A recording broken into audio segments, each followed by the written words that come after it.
২২ জেলায় বয়ে যাচ্ছে তাপপ্রবাহ, এপ্রিলে ছাড়াবে ৪২ ডিগ্রি, সঙ্গে ঘূর্ণিঝড়ের শঙ্কা। জামায়াতও আওয়ামী লীগের পথে হাঁটছে, অভিযোগ আব্দুস সালামের। ২৭,০০০ টন ডিজেল নিয়ে চট্টগ্রাম বন্দরে জাহাজ। সিরাজগঞ্জে যাত্রীবাহী বাস উল্টে নিহত ৩, আহত ১০। যশোরের শিমুল গাছ থেকে পড়ে কৃষকের মৃত্যু। ৫ গোলের ম্যাচে শ্রীলঙ্কার কাছে হারল বাংলাদেশ। কুয়েতের মিনা আল আহমাদি শোধনাগারে ইরানের ড্রোন হামলা। দর্শক, শুনছিলেন দিনের খবরের প্রধান শিরোনাম, এবার বিস্তারিত। তার আগে আমাদের ইউটিউব চ্যানেল সাবস্ক্রাইব করুন এবং সব খবর পেতে ফেসবুক পেজ ফলো করে রাখার পাশাপাশি ওয়েবসাইট ভিজিট করুন। দেশের ২২ জেলার ওপর দিয়ে বয়ে যাচ্ছে তাপপ্রবাহ। চৈত্রের কাঠফাটা উত্তাপে অতিষ্ঠ জনজীবন। অস্বস্তির মাত্রায় বাড়তি মাত্রা যোগ করেছে ভ্যাপসা গরম। আবহাওয়া অফিস বলছে এই অবস্থা অব্যাহত থাকবে আরও কয়েকদিন। সূর্যের মেজাজ চড়তে শুরু করেছে সামনের দিনগুলোতে, অর্থাৎ চৈত্র বৈশাখের এই সময়ে প্রকৃতি রুদ্র রূপে থাকবে। এ সময় একাধিক তাপপ্রবাহ যেমন থাকবে, তেমনি কালবৈশাখী, শিলাবৃষ্টি ছাড়াও উপকূলের দিকে ধেয়ে আসতে পারে শক্তিশালী ঘূর্ণিঝড়। এপ্রিল মাসের দীর্ঘমেয়াদী পূর্বাভাসে এ তথ্য জানিয়েছে আবহাওয়া অধিদপ্তর। পূর্বাভাসে উল্লেখ করা হয়েছে দেশের ওপর দিয়ে একাধিক তাপপ্রবাহ বয়ে যেতে পারে। এর মধ্যে 2টি থেকে 4টি মৃদু তাপপ্রবাহ থাকতে পারে। তখন তাপমাত্রা 36 থেকে 39.9 ডিগ্রি সেলসিয়াস উঠতে পারে। এখানেই শেষ নয়। আবহাওয়ার পূর্বাভাসে আরও বলা হয়েছে এপ্রিলে 1 থেকে 2টি তীব্র তাপপ্রবাহের প্রভাবে তাপমাত্রা 42 ডিগ্রি সেলসিয়াসের কাছাকাছি উঠে যেতে পারে। তীব্র গরমে বিক্ষুব্ধ হতে পারে বঙ্গোপসাগর, সৃষ্ট হতে পারে 1 থেকে 2টি লঘুচাপ।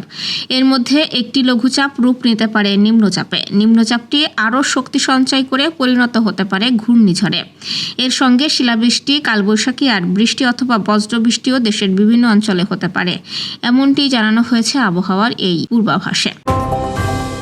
জামায়াতে ইসলামী ও আওয়ামী লীগের সেই পথে হাঁটছে বলে মন্তব্য করেছেন ঢাকা দক্ষিণ সিটি কর্পোরেশনের প্রশাসক বীর মুক্তিযোদ্ধা আব্দুস সালাম। আজ সকালে রাজধানীতে স্বাধীনতা ও জাতীয় দিবস উপলক্ষে সাংস্কৃতিক দল আয়োজিত এক আলোচনা সভায় তিনি এই মন্তব্য করেন। আব্দুস সালাম বলেন, 17 বছরে দেশটাকে আধিপত্যবাদের হাতে তুলে দেওয়ার চেষ্টা করেছে। আওয়ামী লীগ যে পথে হেঁটেছে, জামায়াতও সেই পথে হাঁটছে, কিন্তু তারেক রহমানের কারণে পারেনি। রাজনীতি দিয়ে আমরা আওয়ামী লীগকে মোকাবেলা করেছি, জামায়াতকেও মোকাবেলা করব। তিনি বলেন, মুক্তিযুদ্ধের স্বপ্ন বাস্তবায়নের জন্য বিএনপির জন্ম হয়েছে, আর মুক্তিযুদ্ধের স্বপ্নকে বাস্তবায়ন করার জন্য শহীদ প্রেসিডেন্ট জিয়াউর রহমানের বুকের রক্ত দিয়েছেন। বেগম খালেদা জিয়া তার জীবনের বেশিরভাগ সময় দিয়েছেন। তিনি মৃত্যুর পথে গিয়েছেন, কিন্তু আপোস করেননি। ঠিক তেমনি তারেক রহমানও মুক্তিযুদ্ধের স্বপ্নকে বাস্তবায়ন করার জন্য চেষ্টা করছেন, অবিরাম চেষ্টা করে যাবেন। এদেশের জনগণ তার সঙ্গে আছেন। আব্দুস সালাম বলেন, বেগম খালেদা জিয়া মুক্তিযুদ্ধকে প্রাতিষ্ঠানিক রূপ দিয়েছেন মুক্তিযুদ্ধ মন্ত্রণালয় গঠন করে। তারেক রহমানের দেশে ফেরা ও জনগণ তাকে বরণ করা প্রমাণ করেছে দেশের মানুষ তাকে কতটা ভালোবাসে। তিনি বলেন, জিয়াউর রহমান বলেছিলেন, টাকা কোনো ব্যাপার না, শুধু দুর্নীতিটা বন্ধ করতে হবে। তারেক রহমানও সেই একই পথে হাঁটছেন। নতুন সরকার নির্বাচন ইস্তেহার অনুযায়ী কৃষক কার্ড, ফ্যামিলি কার্ড খেলোয়াড়দের সম্মাননা দিচ্ছেন বলেও উল্লেখ করেন তিনি।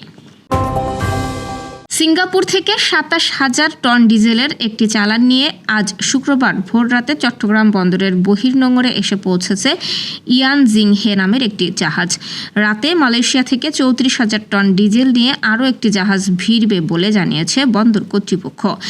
চট্টগ্রাম বন্দর কর্তৃপক্ষের সদস্য কমোডার আহমেদ আমিন আবদুল্লাহ জানিয়েছেন, ইয়ান জিংহে নামের জাহাজটি ভোরে বহির্নোঙরে এসে পৌঁছায়। অগ্রাধিকার ভিত্তিতে জাহাজটিকে বার্থিং দেওয়া হবে। তাছাড়া আজ রাতে শানগ্যাংফা জিয়ান নামের আরও একটি জাহাজ জ্বালানি তেল নিয়ে বন্দরে ফেরার কথা রয়েছে। আগামীকাল এলএনজি নিয়ে আরও একটি জাহাজ আসার কথা। ইয়ান জিংহে ও শানগ্যাংফা জিয়ান নামের জাহাজ দুটি শিপিং এজেন্ট প্রাইডের স্বত্বাধিকারী নজরুল ইসলাম বলেন, আজ ভোরে ভেড়া জাহাজটি সিঙ্গাপুর থেকে ২৭,০০০ টনের কিছু বেশি ডিজেল নিয়ে এসেছে। জাহাজটি ডলফিন জেটিতে বার্থিংয়ের অপেক্ষায় আছে। রাতে আরও ৩৪,০০০ টন ডিজেল নিয়ে মালয়েশিয়া থেকে আসছে শানগ্যাংফা জিয়ান। এর আগে মার্চে জ্বালানি নিয়ে 33টি জাহাজ ভিড়েছিল বন্দরে। তার মধ্যে বিভিন্ন ধরনের জ্বালানি তেল নিয়ে আসে 15টি জাহাজ, এলএনজি নিয়ে 8টি এবং এলপিজি নিয়ে আসে 9টি জাহাজ। সিরাজগঞ্জের রায়গঞ্জ উপজেলায় নিয়ন্ত্রণ হারিয়ে এক যাত্রীবাহী বাস উল্টে 3 জন নিহত হয়েছেন। এই ঘটনায় অন্তত 10 জন আহত হয়েছেন। আজ বেলা 11টার দিকে উপজেলার নলকা ইউনিয়নের সড়কে এই ঘটনা ঘটে। বিষয়টি নিশ্চিত করেছেন বঙ্গবন্ধু সেতু পশ্চিম থানার ভারপ্রাপ্ত কর্মকর্তা আমিরুল ইসলাম। তিনি জানান, উত্তরবঙ্গ থেকে ঢাকাগামী একটি যাত্রীবাহী বাস যমুনা সেতুর পশ্চিম সংযোগ মহাসড়কের নলকা এলাকায় পৌঁছালেই চালক নিয়ন্ত্রণ হারান। এতে বাসটি মহাসড়কের ডিভাইডারে ধাক্কা লেগে উল্টে যায় এবং ঘটনাস্থলেই 3 জন নিহত হন। যশোরের মনিরামপুরে শিমুল গাছ থেকে নিচেই পড়ে গিয়ে ইসমাইল হোসেন নামে এক কৃষকের মৃত্যু হয়েছে। আজ সকালে উপজেলার ভরতপুর গ্রামে এই ঘটনা ঘটে। ইসমাইল হোসেন ওই গ্রামের মৃত আকমল হোসেনের ছেলে। নিহতের ভাইপো শিক্ষক মোস্তফা কামাল লাবলু জানিয়েছেন, সকালে বাড়ির অদূরে নিজেদের শিমুল গাছে বাঁশ বেঁধে তুলা পাড়তে ওঠেন তার চাচা। এক পর্যায়ে হাত ছুটে তিনি নিচে পড়ে যান।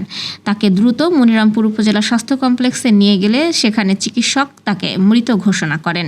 মনিরামপুর উপজেলা স্বাস্থ্য কমপ্লেক্সের জরুরি বিভাগের চিকিৎসক সাইফুদ্দিন জানিয়েছেন, গাছ থেকে পড়ে যাওয়া ইসমাইল হোসেনকে তারা মৃত অবস্থায় পেয়েছেন।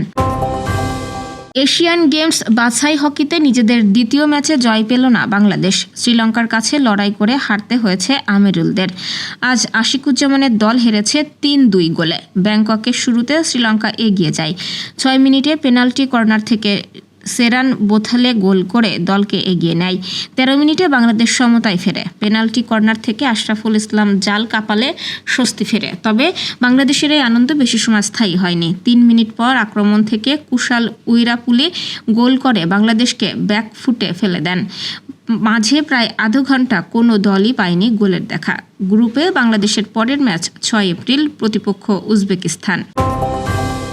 কুয়েতের গুরুত্বপূর্ণ তেল শোধনাগার মিনা আল আহমাদিতে ড্রোন হামলা চালিয়েছে ইরান।